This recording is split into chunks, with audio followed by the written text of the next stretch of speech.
Maayong adlaw Luzon, Visayas, and Mindanao. Welcome sa panibagong episode ng More Stories. Ako po si DJ Bettina. Handa ka na ba? Because we have more stories para sa'yo.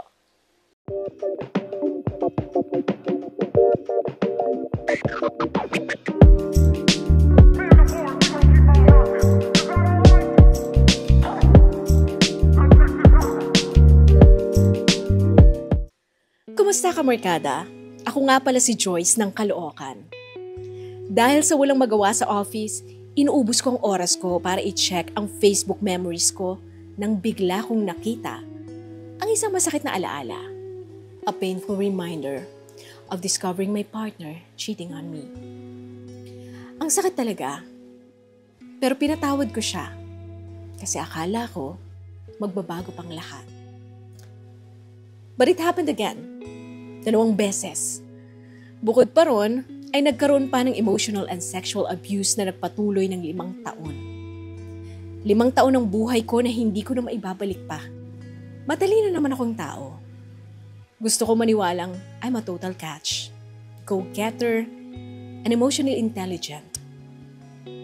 Pero sa kabila ng lahat ng ito, nagpaloko pa rin ako ng nagpaloko. Ipinakilala ko pa siya sa pamilya ko kahit na alam kong ayaw niya sa pamilya ko. Pero ako, mahal na mahal ko ang pamilya niya. Ako pa nga ang sumasama sa lola niya sa mga check-ups nito. Habang siya, natutulog sa kanila. Laging puyat, kakalaro. Naging mabait na girlfriend naman ako sa kanya. Suportado ko siya sa lahat ng bagay. Kahit sa pagbabarkada niya at sa career na gusto niyang tahakin. I showed up for him in every single way possible. Ngayon na binabalikan ko lahat ng alaalang yon, ang frustrating isipin, Bettina, kung gaano karami sa sarili ko ang nawala because of that relationship. Yung tiwala at kumpiyansa ko sa sarili ko nawala. Nakakainis lang isipin na kahit gaano ka pa katalino o kaganda, you can still fall victim to betrayal. Natauhan na lamang ako isang araw nung nakita ko ang sarili kong pagod ng pagsabayin ng trabaho at pag-intindi sa ugali niyang mapang-abuso. Kakayanin ko naman sana lahat kung hindi niya lang ako inubos at sinagad. Nung nangyari yung sexual abuse, pinilit kong lumayo. Buti at nakayanan kong iwan ang taong nagpatikim sa akin ng impyerno. Pero bakit ganun? Ako na nga ang naagrabyado. Bakit ako pa rin yung nasasaktan hanggang ngayon?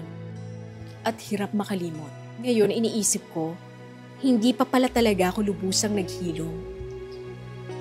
Paano mag-move forward mula dito? Paano ko muling mabubuo ang sarili ko na sa tuwing naaalala ko ang mga pinagdaanan ko sa relasyon namin, ay paulit-ulit akong nadudurog?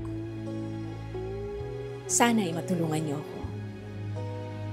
Hanggang dito na lamang po ang inyong kamorkada, Joyce. Di na nga nasilayan pa ang umaga, hanggang dito na lang talaga ang kinaya. Maghapon na lang nakatulala, di makatulog dahil sa kakaisip kung babalik ka ba, babalik ka pa ba, babalik ka ba, babalik ka pa ba.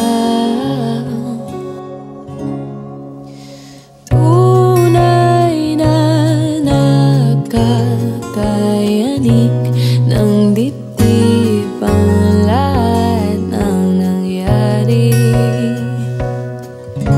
Sana nakamit na makapiling ang isa't isa. Di na nga naranasan pa ang pagyakap habang buhay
sana na kami na makapiling ang isa't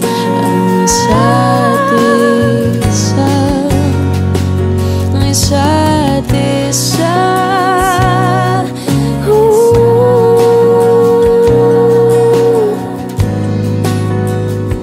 Ang isa't isa,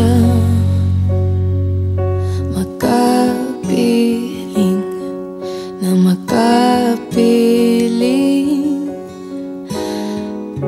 isa't isa.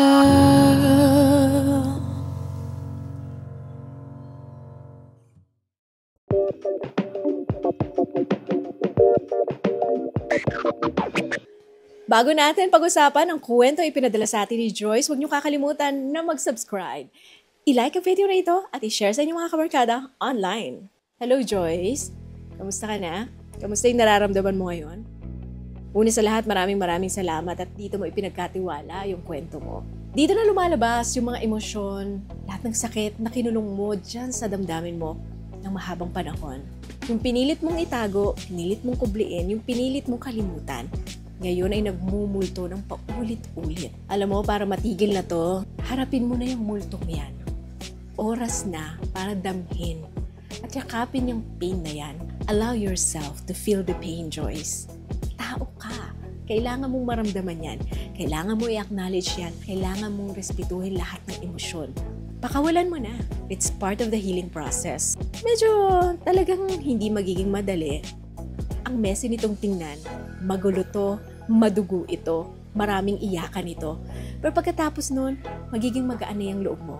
Magiging malinis na yung puso mo. Kasi napakawalan mo na. Pinakawalan mo na sila. Don't suppress it. Express it. Maganda nga ang unang hakbang na talagang kunwento mo sa amin kung ano yung pinagdaan mo. Ito na yung simula. Ready ka na. Willing ka na. Hindi mo naman to gagawin para dun sa taong nakasakit sa'yo. Kundi gagawin mo to para sa sarili mo.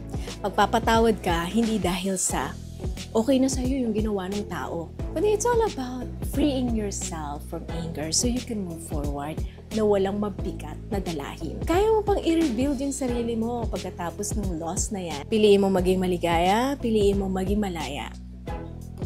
2025, magandang salubong sa bagong taon. Ang bagong pananaw sa buhay. Ang bagong ikaw. Kaya simulan mo paunti-unti. Kakayanin mo yan for sure. Next time, hindi ka nang mumultuhin ng nakaraan. Dahil pinalaya mo na sila.